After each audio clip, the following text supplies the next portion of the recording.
Salut tout le monde, je m'appelle Josiane Cousineau et vous êtes sur mon channel Jojo Cousineau. Aujourd'hui, je vais vous parler de l'insécurité linguistique, l'accent franco-ontarien et son impact sur ma création. Avant de commencer, j'aimerais prendre un instant pour reconnaître que je suis présentement sur le territoire traditionnel des tribus Timucua et Séminole. Donc, l'accent franco-ontarien. Je vais commencer par une anecdote. Quelque chose que j'ai vécu quand j'étais à la cité collégiale. Ça m'a vraiment marqué et ça va comme suit. Il y a quelqu'un du département qui est venu nous parler. Donc, pour ceux qui ont vu mes vidéos précédentes, j'ai mentionné que j'étais à la cité collégiale en travail social spécialisé en gérontologie. Donc, cette personne-là du département est venue nous parler pour nous donner comme un genre de tip sur comment interagir avec les personnes âgées. Premièrement, il ne faut jamais infantiliser ces gens-là. Il faut être 100% authentique de qui nous sommes avec eux. Puis, à date, j'étais 100% d'accord. Tu sais, c'était des choses que j'avais déjà appris, que je pratiquais déjà. Mais là, elle a ajouté, c'est important de ne pas changer son accent. Il faut être 100% nous-mêmes quand on leur parle. Puis ça, honnêtement, il n'y avait jamais personne qui avait dit ça. Comme j'avais jamais entendu parler de quelqu'un dire ça. Et j'explique. Donc, nous, non. Je vais recommencer ça. Dans mon éducation, possiblement comme vous tous, ou la grande majorité d'entre vous, qu'on a deux français à l'intérieur de nous. On a le français qu'on parle commun, le français qu'on utilise pour interagir avec les gens, le français qu'on utilise pour s'exprimer, partager des idées, tout ça. Et il y a le français académique, le français qu'on nous apprend à l'école. Moi, on m'a souvent appris qu'il faut être respectueux envers ses aînés et d'utiliser un bon français, le bon langage, bien parlé, disons. Puis, j'ai réalisé qu'à travers mon cheminement, disons, indirectement ou directement, on me faisait sentir, mais les commentaires étaient que d'utiliser le français commun, là, que je parle, c'est pas du bon français. Et puis, pour être respectueux envers les autres, les personnes, soit que, des inconnus, des gens qu'on connaît pas très bien, les personnes âgées, tout ça, il faut avoir un bon français, le français académique. Donc là, cette personne-là qui dit d'être 100% authentique à nous, c'est de ne pas changer la façon qu'on parle puis d'utiliser son propre accent, c'est vraiment venu me chercher parce que j'ai réalisé à ce point-là qu'il y a beaucoup de mon self-worth, disons, était dans ma capacité de bien communiquer, d'utiliser ce français académique-là. Mais c'est complètement faux. Puis, j'ai réalisé que ça a eu un gros impact sur ma création, ma créativité, de la manière que je vais vous expliquer maintenant.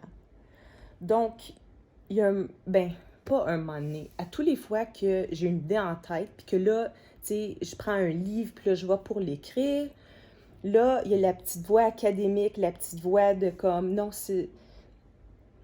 la petite voix académique sort, puis elle me dit « Oh non, c'est pas comme ça t'écris ça. Oh non, ça se dit pas comme ça. Oh non, c'est pas du bon français. » Puis là, j'enlève complètement mon identité, puis mon message à moi de mon écriture. Je suis en train de tout m'enlever de ce que je suis en train d'essayer de créer.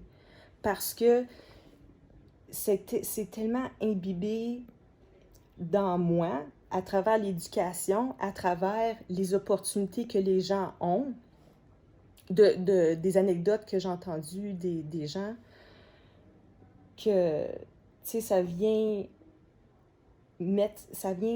bloquer ma créativité.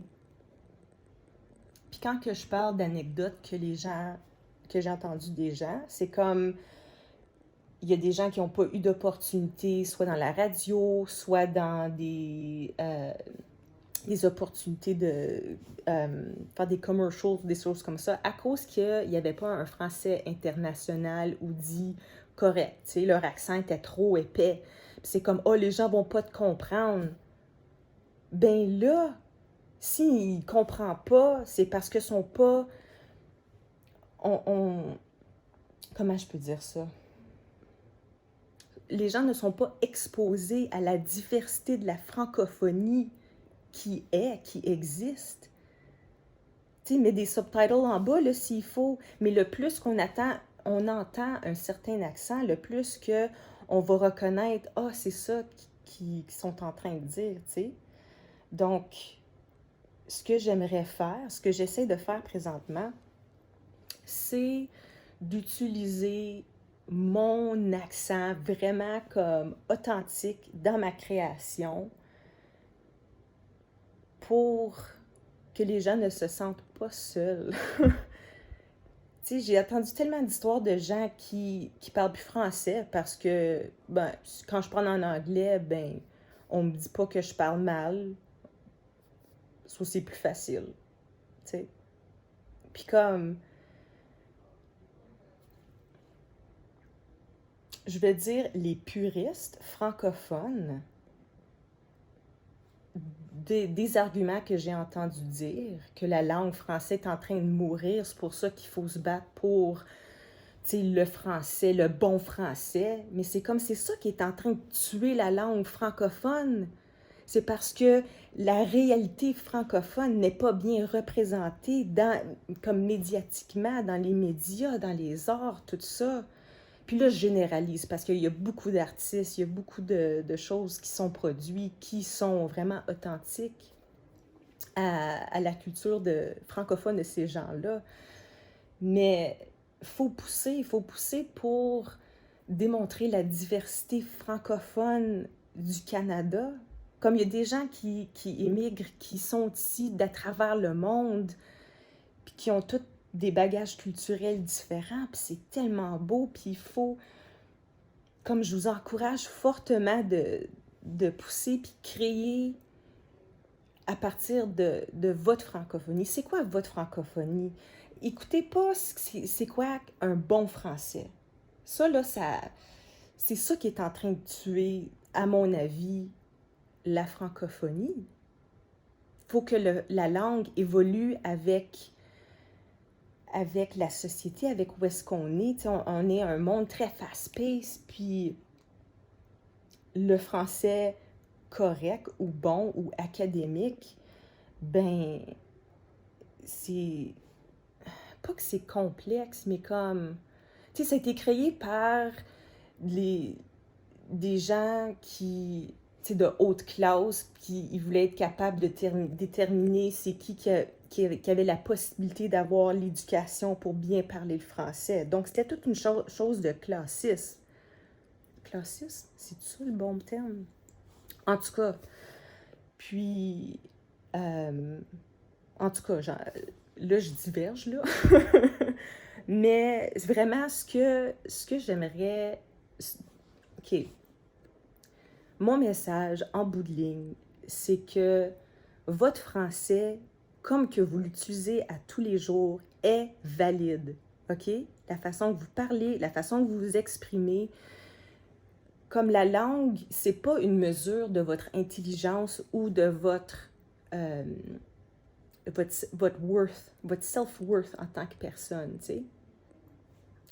Ce l'est pas, c'est juste, il y a des centaines de différentes langues, puis le français, c'est une d'elles, puis that's it, tu sais. Et j'aimerais ça vous encourager quand vous créez, parlez comme que vous parlez, tu sais. On a besoin de vous entendre. C'est tellement beau la façon que vous êtes, là. Donc, si avec ce message, je peux vous inspirer,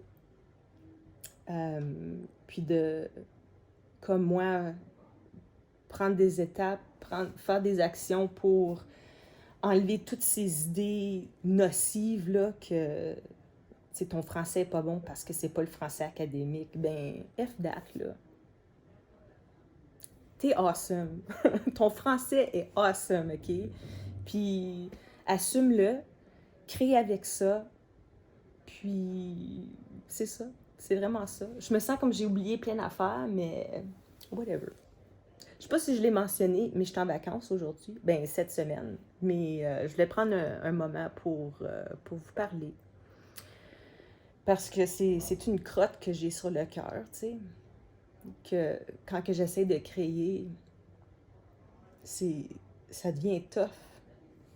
Parce que j'ai cette petite voix-là qu'il faut que j'essaie de me débarrasser, tu sais. En tout cas, je vous envoie plein d'amour. J'espère que vous passez une belle semaine. Puis, on se voit la semaine prochaine. Bye!